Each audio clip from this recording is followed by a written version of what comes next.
quem voltou pra falar sobre maternidade, trocar nossas figurinhas.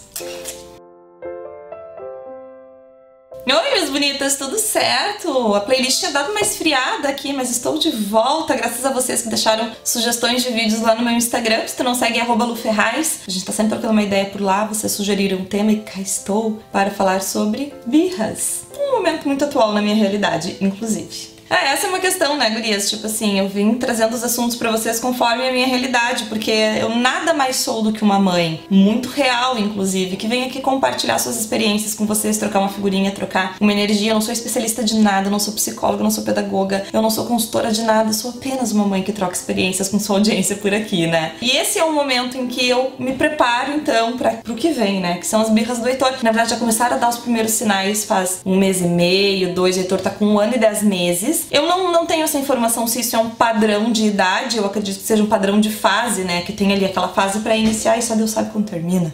Mas enfim, Heitor começou a dar os primeiros sinais da birra, enfim, né, dessas crises emocionais. Faz mais ou menos uns 2 meses, eu ainda tô aprendendo a lidar com essas situações e vim aqui conversar com vocês. Eu quero a ajuda das mãezinhas experientes. Já podem preparar o dedinho para comentar, já deixa teu like também no começo do vídeo, vamos lá. Então, gente, vou começar falando pra vocês sobre a minha visão da birra antes de ser mãe, né? Eu acho que é a visão que a grande maioria das pessoas tem até hoje, assim, pelo que eu vejo, e eu sou muito observadora, né? Que a birra é birra. A própria palavra diz, né? Manha, criança mimada, né? Criança sem limites, que faz birra, né? Enfim, né? Criança maquiavélica que sabe que se espernear vai conseguir o que quer dos pais. Eu acho que essa é a visão que eu tinha antes de ser mãe e é a visão que eu acho que a grande maioria das pessoas tem, né?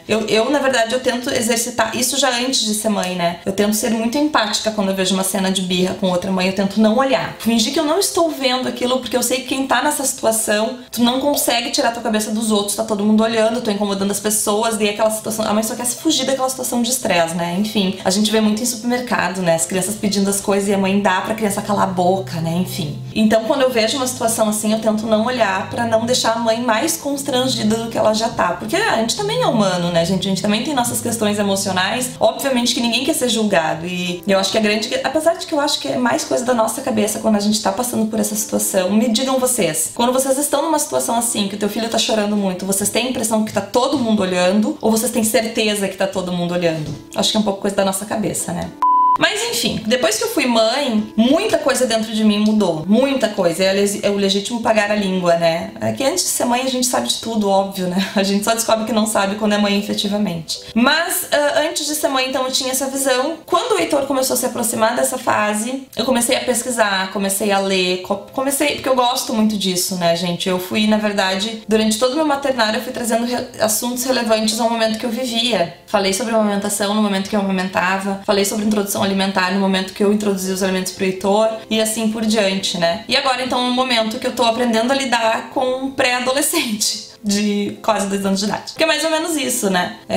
Ele mudou muito, ele já demonstra suas vontades, ele já se comunica, ele já, né, tem suas predileções, seus gostos, enfim, eu tô tentando entender essa nova fase do meu filho. E comecei a ler muito, pesquisar e seguir alguns perfis e como todos os assuntos relacionados a qualquer coisa, a gente tem que filtrar muito, né, gente? Eu comecei a tirar aquilo que eu não me identificava e fazer esse filtro de um jeito bem consciente, assim. Eu sou um tipo de mãe, acho que vocês já perceberam, né? Porque eu não acredito muito no imperativo, eu não acredito muito na hierarquia. Eu sou tua mãe, tu tem que me respeitar, eu que mando. Enquanto tu morar embaixo do meu teto, comer da minha comida, tu tem que fazer o que eu quero. Eu não acredito muito nisso, não, né? Eu penso de forma diferente. Eu tento tratar meu filho com um respeito que um ser humano, um respeito que eu gosto de ser tratada por outras pessoas, enfim. É claro que é um pequeno ser em evolução, né? E tudo muito rápido, né? E a gente tá aqui pra orientar. Mas como eu falei pra vocês, dentro de tudo que eu pesquiso, enfim, fui me identificando com algumas coisas e filtrando outras. E esse é um momento muito importante, assim, porque eu tô formando o caráter do... Eu tô formando não, né? O caráter do meu filho está em formação, né? É um momento em que a minha orientação faz muita diferença. E aí, gente, que a minha visão sobre a birra mudou. Muito, muito. Porque eu também, como eu falei pra vocês, via como a grande maioria das pessoas, como um momento de mãe extrema e tal. Até que eu fui ler e entendi que, assim como a gente tá em fase de evolução e amadurecimento, a criança também tá, né? Só que de uma forma muito mais intensa. intensa. A gente não ouve que quando a criança chora, quando é recém-nascida e tem dor de barriga, cólica, gases, enfim, é porque o intestino está amadurecendo. Vocês já ouviram isso? Ah, ele tem cólica porque o intestino ainda é imaturo. Isso é todo o processo do organismo do teu filho, né? Tudo é imaturo, inclusive o emocional. Aí a gente se coloca no lugar. Quando a gente tem raiva, a gente não tem vontade de dar um soco na parede, de jogar um copo na cabeça do marido? Não tem vontade? A gente não morde os beiços às vezes de raiva? Com a criança é igual, com a diferença de que eles não têm esse controle. A gente, teoricamente, tem. Tem vontade de jogar um copo no teu marido, mas tu pensa duas vezes, né? Tu controla aquele momento de estresse, aquela raiva. Claro, tem situações que a gente não consegue controlar o estresse, mas num geral a gente tem mais esse controle porque a gente já tem uma maturidade emocional que a criança não tem. Ele não tem esse controle, né? Ele não tem esse instinto de se preservar num momento de estresse. Ele não sabe como conter e aí a panela de pressão explode. E aí que a gente vê aqueles choros inconsoláveis de criança se jogando no chão, que muitas vezes o estresse é tão grande que ela já nem sabe mais por que ela tá chorando. Ontem aconteceu um caso aqui em casa que o Heitor viu um cacho de banana em cima do balcão, era 9 horas da noite. Ele tinha jantado e já tinha tomado uma madeira pra dormir e não dormiu. Ele olhou pra banana e falou: mamãe, banana. Eu falei: meu filho, mas tu já jantou? E ele: mamãe, banana. Deu: tá bom, não vou negar comida pra criança, tá com fome, deu vontade, dei uma banana pra ele. Ele terminou, a banana tava na boca ainda, boca cheia, ele virou: mais. Eu falei: não, né, meu filho? E ele falou: mais banana. E eu falei: filho, você tá cheio. E daí ele foi pra frente do balcão e começou a sapatear. E banana, e banana, e banana. E aquilo foi e ele entrou em colapso. Explodiu. E eu não intervi a tempo, porque eu tô com uma ação assim, tipo, que tem funcionado, já vou falar pra vocês, né? E eu não consegui intervir a tempo, e aí, meu amor, foi um colapso realmente, né? Até eu conseguir acalmar ele tava exausto, eu tava exausto, e eu acho que ele parou de chorar de cansaço mesmo. E com certeza ele já nem sabia mais porque ele tava chorando. Provavelmente se eu desse a banana, ele ia dar com a banana na minha cabeça, porque ele já nem queria mais a tal da banana, né? Hoje em dia, depois das coisas que eu comecei a ler, dentro daquilo que o meu instinto materno me orientava, eu vejo a birra como um sofrimento. Eu vejo como dor, como angústia, como... Sabe quando tu tem ânsia de vômito e não consegue segurar e acaba vomitando? É uma coisa fisiológica, é o teu organismo respondendo e tu não tem controle sobre aquilo. E é assim que eu tenho visto a birra também, como uma crise emocional ao qual o meu filho não tem controle. Ele não sabe como se acalmar sozinho. Eu sigo um perfil no Instagram que é muito legal, que chama Criação Neurocompatível, que é de uma psicóloga, Márcia, e ela fala muito sobre isso, e eu me identifiquei muito com isso que ela fala, né? Que é sobre a imaturidade emocional da criança e que isso é um sofrimento pra criança, né? Ele está em sofrimento. Quando eu me dei conta disso, porque eu tinha isso no meu subconsciente, né? De tentar olhar com mais afeto pra criança que tá passando por essa situação, hoje como mãe muito mais, tudo pra mim fez muito sentido, né? Quando teu filho cai e se machuca, ou se ele vomita, enfim, a tua primeira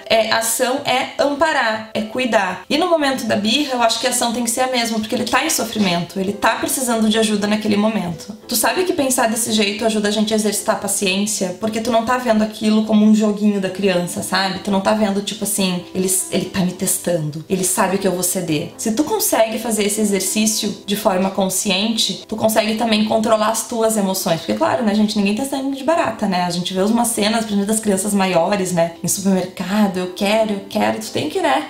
Enfim, o que eu tenho feito nessas situações, eu ainda não passei por nenhuma crise pública, que eu acho que são as piores, né? Já passamos por algumas situações em casa, no carro, mas publicamente ainda não. Eu tenho tentado intervir e mudar o foco do estresse do Heitor muito rapidamente, e nessa fase que o Heitor tá, isso ainda é fácil. Conforme for crescendo, eu acho que isso vai ficar um pouco mais difícil, né? Mãezinhas mais experientes me contem. Mas por enquanto tem funcionado bem, eu mudar o foco do estresse do Heitor. Por exemplo, ontem eu não consegui tirar o foco da banana a tempo, mas nós estávamos no supermercado esses dias e ele viu uma ração que tinha um cachorro igual a Maria, a nossa Maria. E ele, nossa, surtou, queria porque queria. E eu cheguei a cogitar dar pra ele segurar, né, só pra ele não se estressar.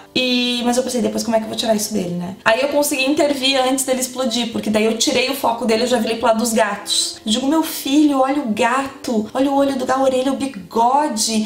E do lado tinha o passarinho, olha meu filho, o passarinho, onde mora o passarinho? Ai, na árvore, ele faz piu-piu. Quem mais mora na árvore? Ai, o esquilo. E nisso eu já tinha saído do corredor das rações, mas a gente já tava falando de outras coisas e a coisa funcionou. Então os momentos de crise, de birra do Heitor, ou eu faço uma brincadeira que ele gosta, jogo ele pra cima, eu tento tirar aquele foco dele. Como eu falei, nesta fase tem funcionado, porque o Heitor ainda é uma criança que tu consegue levar, né, no lúdico, enfim. Talvez com o tempo isso piore e eu não consiga mais, e aí eu vou ter que evoluir nas minhas técnicas. Mas a questão toda do vídeo, gente, é pra falar sobre a questão do emocional mesmo da criança, sabe? Porque é óbvio que a gente já tá cansada, porque quem é mãe de criança pequena sabe o quão exaustivo é, a gente já tá se privando de sono e de muitas outras coisas, e às vezes a nossa paciência tá, né? O nosso pavio tá um pouco mais curto. E quando eu comecei a me orientar pra essa questão da fragilidade emocional, do estresse, do sofrimento, da dor, da angústia, de uma questão fisiológica que meu filho não tem controle, parece que tudo isso acabou ficando um pouco mais fácil, sabe? Tudo isso acabou ficando um pouco mais natural pra mim. E eu tenho lidado bem com as birras, por enquanto. Agora eu quero saber de ti. Como tu lida com essas situações? Como tu encara? Tu acha que tu também tá sendo testada pelo teu filho, que ele tem esse poder? Ou tu tem esse entendimento de que ele tá passando por um momento de angústia e precisa de ajuda porque ele não consegue se acalmar sozinho? Qual é a tua visão sobre birra? Tu já passou por alguma situação constrangedora em público ou engraçada? Me conta aqui embaixo. Eu aprendo muito com vocês. Eu sou uma mãe em eterno aprendizado e evolução, assim. Meu filho me ensina muito todos os dias. E o meu maior esforço é pra ser a mãe, não perfeita, mas a mãe que ele precisa que eu seja, sabe? E eu tenho me esforçado muito pra isso. E me tornei um ser humano muito melhor aprendendo com ele todos os dias. Agora me conta aqui as tuas experiências, as tuas histórias, a tua visão mesmo, né? Não sou dona da verdade de forma alguma, como eu falei, venho aqui só compartilhar com vocês as minhas experiências, as minhas vivências. Me conta aqui embaixo que eu quero saber. A gente se fala no próximo vídeo. Já me deixem sugestões pros próximos, né, vídeos da nossa maternidade real, certo? A gente se fala muito em breve. Até lá. Tchau!